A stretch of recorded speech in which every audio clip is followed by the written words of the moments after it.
7 de la mañana con 37 minutos y ya está junto a nosotros Diego Schalper, diputado de Renovación Nacional. ¿Cómo estás, Diego? Acostumbrado a verlo usted de noche, ahora lo vemos de mañana también. Es que, bueno, sí, y ya, bueno, ya me va a ver dentro de un cajón. Porque, no, ¿cómo se le ocurre? Porque ya, ¿Cómo dices eso, querido? Al contrario. Sí, alguna vez va a pasar.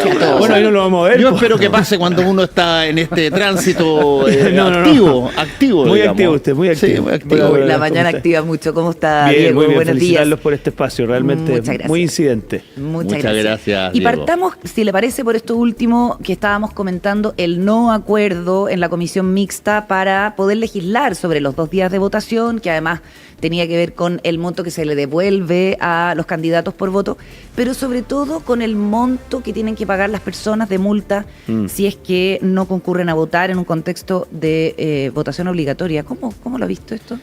Bueno, primero saludar a los que nos están viendo. Yo lo considero bien lamentable todo este episodio, porque digamos las cosas como son. En la Cámara de Diputados a algunos brillantes se les ocurrió que era posible constituir un voto obligatorio sin multa. Esa sí que me gustó a mí. Y por lo tanto empezaron a cuestionar el monto de la multa, pero en realidad lo que estaba detrás es que se dieron cuenta que la CADEM lo terminó reflejando este fin de semana, ¿no? Que sin multa hay un porcentaje importante de gente que deja de votar. Cuando usted tiene un país en que 4 de cada 6 chilenos vota hoy día en contra del gobierno y la mayoría se manifiesta que va a votar en favor de los alcaldes que estén en oposición al gobierno, obvio dijeron aquí tenemos una opción para bajar la cantidad de gente que vota.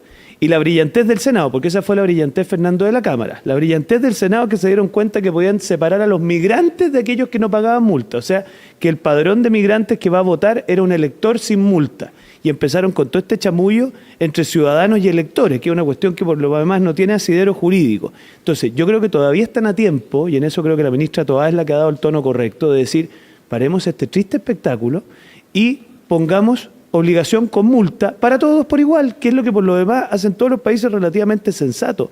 Los migrantes y los no migrantes, para los efectos de los derechos políticos y ciudadanos, no tienen mayor diferencia en la medida en que se incorporan al padrón electoral. Entonces, yo espero que la ministra Toá cumpla con su palabra, que el gobierno vete. Hoy día va a pasar una cosa bien curiosa, Fernando, Carola, que es que en la Cámara vamos a votar un informe rechazado en el Senado. La gente se preguntará, ¿pero para qué pierden el tiempo? Bueno, porque si eso no se aprueba, básicamente no revive el proyecto y alguien podría interpretar que no hay espacio para el veto. Entonces, al menos nosotros vamos a... Por eso hay que votarlo. Claro. ¿Y por si eso, se aprueba? Si se aprueba, queda, por decirlo así... Se restituye el original. Exacto, se restituye el de segundo trámite, que ustedes se acordarán que iba sin multa, y por lo tanto surge la oportunidad para el gobierno de reponer la multa. Mira. Así que importante, hoy día, atento a lo que voten los diputados oficialistas, especialmente el diputado Virosich, que fue el que empezó con el chamullo de la multa. Sí, él fue el que así empezó. Así pero que lo echó al agua para que ojalá hoy día ejerza liderazgo y revierta.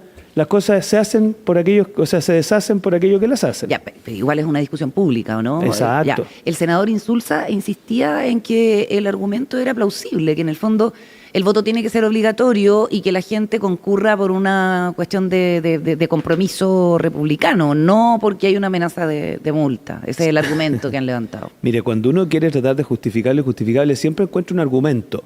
Pero yo lo que aliento al senador Insulza, a quien tengo una excelente opinión y que además lo vi el fin de semana, que no trate de encontrarle una deriva a algo que es impresentable. Es evidente que una obligación de esta naturaleza tiene que conllevar una multa. Entonces, ojalá acá no inventemos la rueda, repongamos lo correcto, porque además están dando un triste espectáculo. ¿Sabes lo que pasa, Carola? Da la sensación que en el oficialismo quisieran que no vote la gente. Y eso les hace muy mal. Yo no sé por qué están en ese empeño de quedar mal ante la opinión pública. Así que un consejo gratuito y de calidad. Y hoy día va a estar el presidente en la cuenta pública del Congreso, además. Así es. Yo espero que, al final el que zanja el veto es el presidente. Y por lo tanto, yo espero que el presidente Boric haga gala de su compromiso democrático y diga, ¿sabe qué más? No nos enredemos más. Vamos con un veto aditivo y por lo tanto, obligación con multa. Bueno, estamos con el diputado Diego Schalper de Renovación Nacional. Hay harta agenda, hay harto tema. Son las 7:41. Nos escuchan en CNN Chile Radio y también nos ven por la pantalla.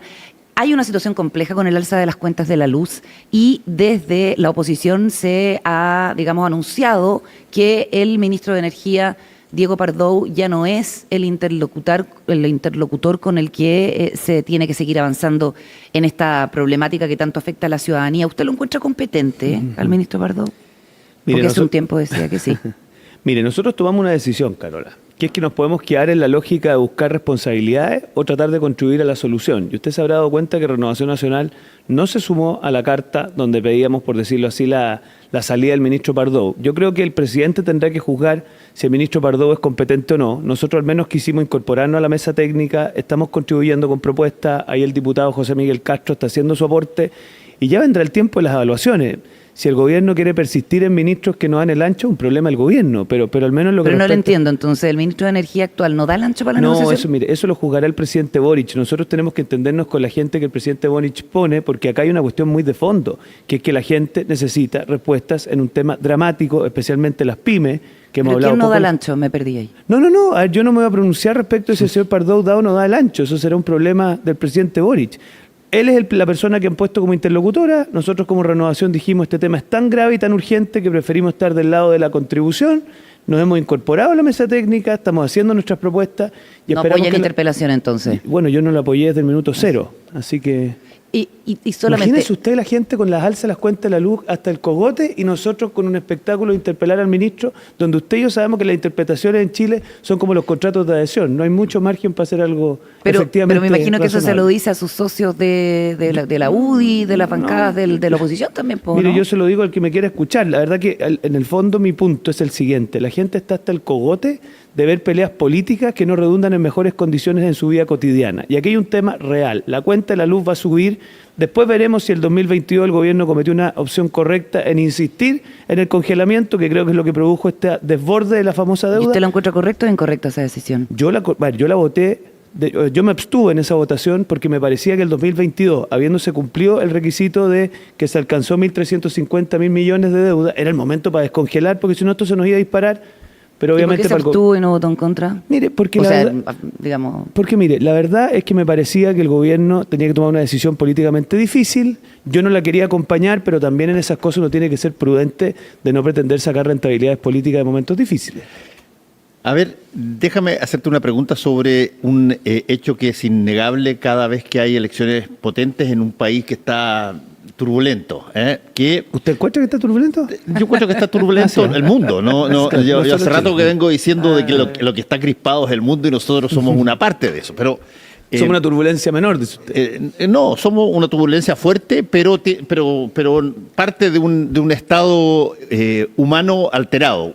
Y desde ese punto de vista, Diego, te quiero preguntar por ciertas cosas que son colocadas innegablemente por su simbología. Por ejemplo, el nombramiento de un ex general de Carabineros como candidato ahora en Maipú. En Maipú, el general Basaletti, que lo hace republicano, y esto evidentemente es simbólico. Yo no digo que no tenga competencia para eso, no, pero no cabe la menor duda de que ahí arrastra una simbología que tiene que ver con problemas de seguridad o con militarización de la política, si tú quieres, o carabinización de la política. Tienes, por otra parte, una cosa no resuelta todavía, como es la situación de María José Hoffman en Valparaíso. Y te lo pregunto directamente, ¿qué tanto esta elección puede, de alguna manera, desarmar las posibles intenciones que tenía la oposición de generar una coalición o un grupo más afiatado y más grande? No vaya a ser que de la insinuación que en un momento dado hizo, terminen como Francia, digamos. Bueno, yo creo que nosotros, cuando gana el rechazo con el 62%, surge un hito generacional e histórico donde las oposiciones, por llamarle de alguna manera, tenían el deber de constituir un frente opositor amplio, ancho. Y yo tengo la sensación de que nos farreamos en el segundo proceso constitucional ese espacio, pero siempre en política hay otras oportunidades.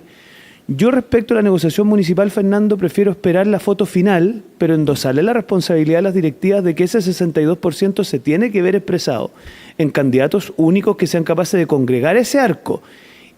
Mira, me voy a traer cola, pero yo hasta aquí estoy un poquito disconforme de lo que se ha hecho. Creo ¿De parte de quién? ¿De las directivas de los tres partidos de Chile Vamos que no estaban negociando? Hay una cosa bien compleja. En los equipos de fútbol siempre hacen pagar al técnico, ¿se fija? Y aquí los técnicos son las directivas de los partidos. ¿Incluida el suyo? Pero, incluyendo el mío. Pero mire, a ver, respecto a lo que me decía usted, el general Basaletti. Sí. Yo recuerdo que hubo un general, lo está buscando el nombre, que Alberto Cienfuegos, que fue candidato en su minuto por la democracia cristiana, como para despejar esta idea de que hay algún tipo de banderización política. Entonces la pregunta tiene que ver con si ex funcionarios de Carabineros tienen que asumir roles en la política. Si usted me pregunta a mí, una persona que está en retiro, que evidentemente no compromete la opinión de la institución, compromete la suya personal, que tiene una vocación de servicio público y quiere contribuir al país, quiere seguir en la deriva política, ¿por qué no? Buena noticia para el país. Pues sí. A ver, yo quiero decir una cosa, Fernando, candidatos competitivos no es que hagan fila en la puerta de los partidos. Entonces, encontrar un candidato competitivo como el general Basaletti, que es una persona que además yo conozco, tiene experiencia en combate a la delincuencia, puede hacer una contribución, yo creo que es una buena noticia. Por lo tanto, yo creo que lo que sí tenemos que ser claros es que él evidentemente no compromete a la institución, ni desde el punto de vista partidista, por eso pongo el ejemplo del señor Cienfuegos, ni tampoco de las opiniones que el día de mañana dé. Entonces, la pregunta es, ¿pudo haberse hecho mejor eso? Es decir, que el general Basaletti llegara a partir de un acuerdo y no a través de una declaración por la prensa. Mire, sí y no. Sí, porque efectivamente pudo haberse hecho un acuerdo antes, pero me da la impresión que esto responde a un síntoma de que cuando hay lentitud en la provisión de un espacio, bueno, obviamente alguien tiene que llenar ese espacio. Yo vengo diciendo, usted se acordará cuando nos encontramos a altas horas de la noche en un programa de televisión, para que nadie se confunda. Yo propuse que en Maipú era impresentable que no tuviéramos candidatos, era una cosa insólita. ¿Cómo en la comuna más importante de Santiago no teníamos candidatos? Y bueno, y ese es un se error, llenó el espacio. Y ese es un error de las directivas. Parte de eso explica su decepción, diputado Chalper. Es que ¿sabe lo que a mí me pasa? Yo siento que a 2 semanas de la inscripción debiésemos tener más claridad en estas alturas. Y por lo tanto yo lo que aliento es a tener, primero, velocidad, segundo... ¿Y por qué no ha pasado eso? ¿Por qué ha sido tan trabada la negociación? Me dicen a mí que es muy difícil negociar cuando hay tantos partidos arriba de la mesa. Está bien, yo eso lo entiendo, pero llega un punto en el cual ya tenemos que fijarnos ciertos criterios objetivos, y ahí enlazo con la pregunta de la candidata Hoffman. Entiendo que el criterio al final fue las encuestas. Si lo que a mí me pasa es por qué el criterio de las encuestas es valorable en Valparaíso y cuando yo, por ejemplo, en Rancagua, la candidata de Renovación Nacional marca más en las encuestas, termina yendo el candidato de la UDI. Entonces, o usted aplica el mismo termómetro en todos lados o nos vamos a empezar a enredar. Entonces usted me pregunta, ¿por qué estoy disconforme? Bueno, porque aquí estamos contra el tiempo, tenemos que dar respuestas en el cortísimo plazo y tenemos que buscar un candidato único en cada una de las regiones del país, porque si no nos vamos a enredar. Estamos conversando con el diputado de Renovación Nacional, Diego Chalper. Faltan 11 minutos para las 8 de la mañana. Leyendo el Mercurio, dice aquí que por iniciativa suya y del diputado Longton, gran número de diputados y diputadas de la bancada de Renovación Nacional van a ir esta noche a la casa de Evelyn Matei, que sería como en el contexto de, digamos, agilizar los nudos, dar señales respecto de lo que viene. Qué buen día para venir. Sí, porque aquí está, dice lo que va a hacer hoy día, diputado el Mercurio. Y básicamente darle también un espaldarazo a la militante de la UDI como la candidata presidencial natural de sector, algo que no todos están dispuestos a hacer, incluso en su partido. Hay quienes insisten desde Renovación Nacional que hay que levantar nuevos liderazgos para ir a una primaria. La figura de Rodolfo Carter aparece por ahí. Pero no en Renovación Nacional. Sí, pues, sí, eso es lo que está buscando Rodolfo Carter, apoyo en RN. O sea, me imagino que está buscando apoyo en todos lados. Sí, pero no le resultó mucho en la UDI, según lo que él contó. Nunca se sabe, oiga, mire. Pero bueno, ¿usted es partidario de, digamos, aclamar a Evelyn Matei de una vez por todas? Mire, yo soy ¿Sí partidario de ir cada temporada de a uno. Y la temporada 2024 es la temporada de las municipales y las regionales. Y ahí por lo menos lo que me dicen mis candidatos a alcalde es que a ellos les gustaría ser acompañados por Evelyn Matei, por su experiencia municipal, por la capacidad que ha tenido de combatir el delito en su comuna. Ayer, lo tengo que confesar, tuvimos una reunión de la alcaldesa junto a 5 alcaldes de mi región donde hablamos de cosas que a mí me parecieron súper innovadoras respecto al manejo de cámaras perimetrales, de los botones de alarma comunitaria, de cómo ella ha enfrentado la conectividad entre la policía municipal y los carabineros, o sea, cosas que le atañen al día a día a los alcaldes. Y por lo tanto, la reunión de ayer que tuvimos con los alcaldes, que se le arrancó al Mercurio, y la de hoy con los parlamentarios, tiene que ver con cómo aplicamos esa experiencia a la realidad 2024. Entonces, yo al menos lo que le pido a los partidos es que la temporada 2025 la vivamos el 2025. Ya, y ahí veamos quién es el candidato más competitivo para la presidencial. Pero hoy día, indiscutiblemente... Pero Diego, ¿tú crees que tu partido, el Renovación Nacional, debiera presentar candidato presidencial también? Mire, yo si hay algo incierto que conozco en la vida, es el Consejo General de Renovación Nacional. Entonces, si usted me pregunta a mí, ¿qué va a hacer el Consejo General de Renovación Nacional en abril del 2025? Un gran signo de interrogación arriba de tu cabeza. Claro, yo creo que ni Stephen Hawking lo resuelve, pero para serle franco, en lo que respecta al 2024, Yo me quedo simplemente con lo siguiente. La líder más destacada, con mayor valoración, con mayor capacidad de gestión municipal es Evelyn Matei. Es un activo de Chile Vamos. Bueno, entonces pongamos a los activos de Chile Vamos al servicio de la causa. ¿Y usted apoya las declaraciones que ha hecho Evelyn Matei, esta confrontación con el ministro Monsalves un par de semanas por temas de seguridad? ¿Le gusta cómo ella maneja su liderazgo? Porque, digamos, uno reportea, conversa con gente de la derecha y quienes la encuentran muy impredecible, la alcaldesa de Providencia, que un día es dura, otro día es comprensiva y más bien blanda con el adversario político, en fin. ¿Ese es un ruido de fondo que hay en Chile Vamos? Para mí, para nada. A mí al revés. A mí me gustan los liderazgos con presencia. Aquí a algunos les gustan los liderazgos ausentes, ¿se fija? A mí no. A mí me gustan los liderazgos presentes, participando en la disputa política, dando opiniones. Yo al menos así me imagino el liderazgo. Y creo que hay un poquito de machismo tras el comentario de considerar que porque la alcaldesa Matei tiene opiniones vehementes y claras, es como dura. A ver, no, la alcaldesa es clara y precisa. El problema es la ambigüedad que ven algunos, que a veces es blanda, otras veces es dura, yo para nada, cambiante. Yo no veo ninguna ambigüedad. Yo creo que la alcaldesa Matei tiene esa virtud de que va a ser muy firme en el combate al delito y el crimen organizado. A nadie le cabe ninguna duda que tiene sus raíces bien puestas en nuestro sector, pero tiene una capacidad que otros candidatos no tienen, que es llegar al umbral del 62%. Usted no saca nada con ser una oposición vehemente y gritona, pero que no alcanza las mayorías. La alcaldesa Matei es clarita, pero alcanza mayoría. Esa es la diferencia. Todo indica, según las proyecciones de distintos encuestadores y expertos electorales, que Republicanos va a obtener una alta votación en las próximas elecciones. Y nos preguntamos, por el contexto que estamos viviendo, por las decisiones que toma Republicanos, por la relación o no relación con Chile Vamos, ¿cuánto les acomoda a ustedes estos socios y cuánto determina también el tono de la negociación? Cuando además se habla de si Republicanos es extrema derecha o no es extrema derecha, dónde tiene que estar una derecha más moderada. Ayer la ministra del Interior decía que de todas maneras Republicanos es una derecha extrema radical. Mira, a mí me carga ponerle adjetivo a las cosas, porque yo podría decir que el Partido Comunista es un partido extrema y radical y está en el corazón del gobierno. A ver, yo le diría a usted lo siguiente. Republicano constituye un proyecto político legítimo y real, que es parte hoy día del panorama democrático del país. Por lo tanto, yo creo que Republicano ha tomado una decisión política, que es participar de la elección de concejales con mucha vehemencia, para apuntar a un público de apoyo que le permita tener un concejal a lo largo y ancho del país. Esa es una alternativa de proyecto político, uno podría llamarlo un proyecto identitario, se fija, que busca ser, por decirlo así, una minoría influyente, pero yo espero que Republicanos también participe en las elecciones mayoritarias, porque una cosa es demostrar que usted es capaz de alcanzar ser una minoría influyente, y otra cosa es que usted tenga capacidad para alcanzar una mayoría. Yo tengo la sensación de que nuestra tarea como centro derecha es demostrarle al país que solo la centro derecha es capaz de construir mayorías. ¿Es un proyecto identitario republicano?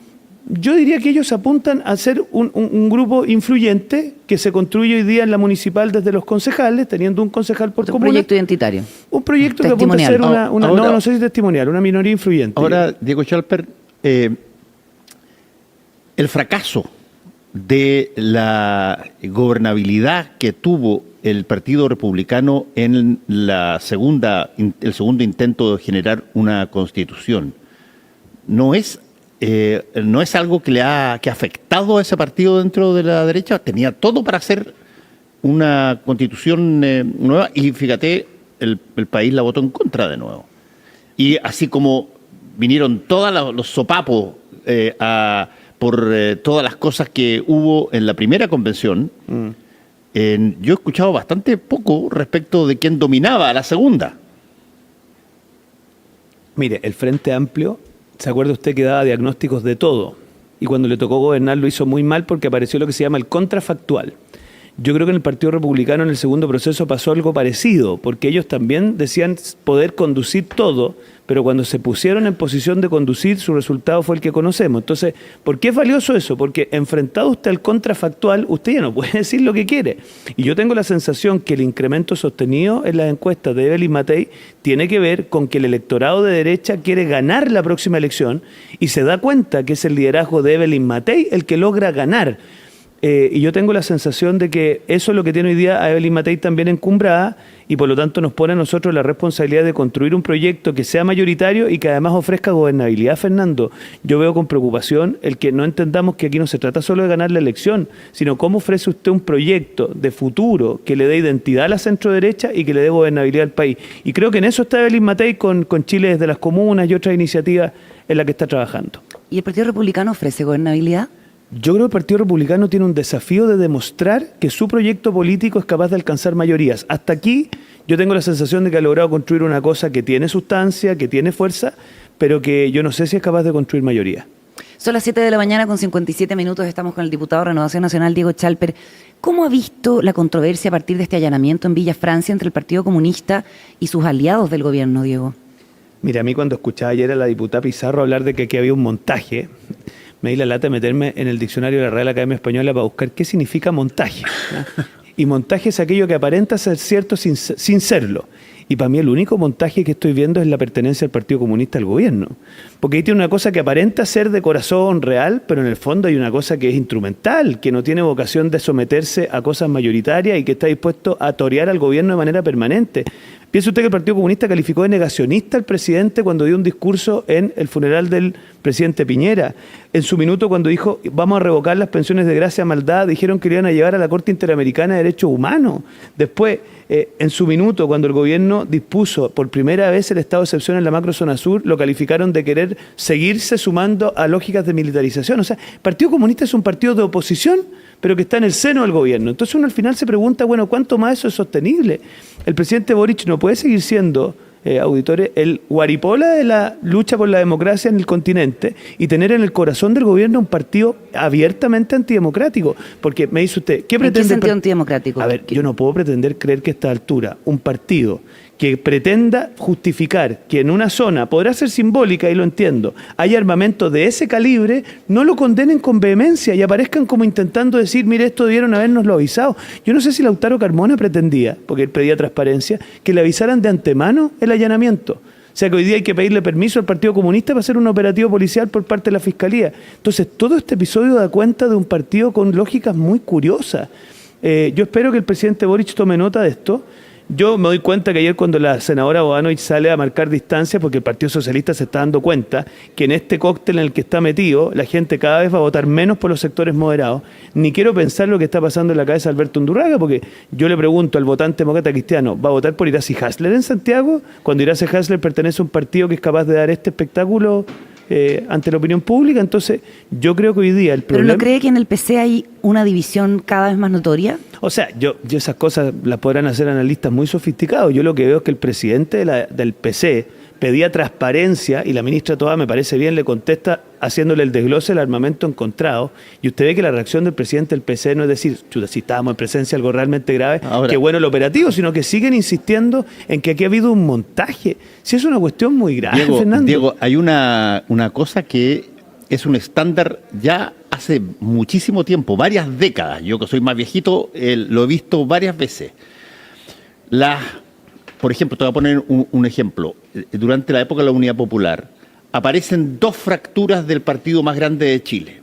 Uno para crear el MAPU y otro para crear la izquierda cristiana. Los dos derivados de la democracia cristiana.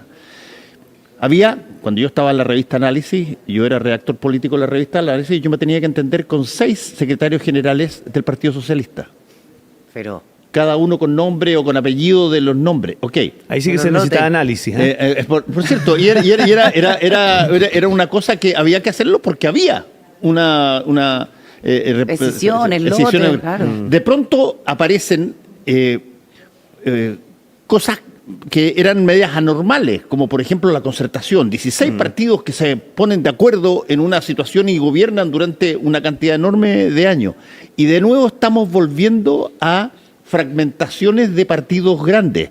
Lo tienes en el caso de la democracia cristiana, con la salida de Amarillo, con la salida de los demócratas. Lo vas a tener probablemente también, y lo tienes en republicanos, que se generó un quiebre a 2 semanas de la votación de su participación en términos de una convención constitucional. En el caso de Renovación Nacional, Diego Chalper, ¿qué tanto hay este tipo de miradas también que eventualmente podrían llevar a un fraccionamiento? ¿Se han ido a republicanos algunos? Sí, vamos por republicanos, sí. Hay varias cosas. Esto es lo último que nos pasamos. Adelante, Diego. Hay varias cosas, es muy cortito. Respecto del fraccionamiento, el gobierno tiene una particularidad, que gobierna con 2 coaliciones. Eso es nuevo Yo creo que estas dos coaliciones son cada vez más irreconciliables entre sí. Además, usted tiene cooperadores críticos, como la Democracia Cristiana, que una cosa curiosa, no es parte de la coalición, pero coopera críticamente, eso al menos dicen ellos. Yo creo que esa convivencia interna está siendo invivible. Respecto del fraccionamiento que usted menciona, yo diría, eso es un hecho, la pregunta es si es deseable. Yo creo que no es deseable y por lo tanto la reforma al sistema político es una urgencia que entiendo el gobierno va a ingresar una vez terminada la negociación municipal. Entiendo que ese es el naipe que estamos barajando para poder cambiar con el sistema político. Y respecto a Renovación Nacional, mire, yo después de haber sido secretario general quedé impresionado positivamente de cómo nosotros convivimos con una unidad en la diversidad. Renovación Nacional tiene la diversidad interna como parte integrante de su lógica cotidiana. Tenemos consejos generales que son realmente competitivos. Usted tiene, Fernando, elecciones reales. En Renovación Nacional no vota gente desde el celular sentado en una playa, sino que se despliega a lo largo y ancho del país votando en urna, 14.000 personas. Entonces, como Renovación Nacional es un partido de verdad y no de papel, sabemos vivir en diversidad interna. Y ahora sí que lo último, ¿cómo ve el nuevo partido Frente Amplio? Usted convive con muchos colegas. ¿Qué talento han tenido para tener una elección turbulenta de ingreso? Listas que no se pueden inscribir. Ayer veía a la diputada Mix que está objetando a las otras listas. Bueno, es la tónica de la izquierda, le cuesta mucho funcionar en unidad. Yo me acuerdo en los Pero tiempos... ¿no reconoce el esfuerzo de haber convertido los movimientos y los partidos en uno solo? Sí, claro, pero hay que ver cómo eso funciona. Yo siempre me acuerdo en la universidad, cuando mira, la izquierda es campeona por unirse en la crítica. Pero cuando tú los pones en la cancha de la propuesta, es tanta la sobreideologización que terminan siempre quebrándose. Entonces, cuando estábamos en la Federación de Estudiantes, había una lógica, Fernando. Si tú quieres quebrar a la izquierda, ponlos a proponer. Porque ahí es donde más se enreda. El diputado Diego Chalper de Renovación Nacional con nosotros acá en CNN Chile Radio. Muchas gracias, diputado. Hay que recordar que hoy día hay cuenta pública. Sí, pues. En el Congreso va a estar el presidente Boric a las 11 de la mañana con este ruido de fondo del fracaso para legislar por el voto obligatorio con multa. Así que veremos qué pasa. Ahí estaremos. Gracias, Diego. Que les vaya bien, buen día. Chao. Son las 8 de la mañana con 4 minutos.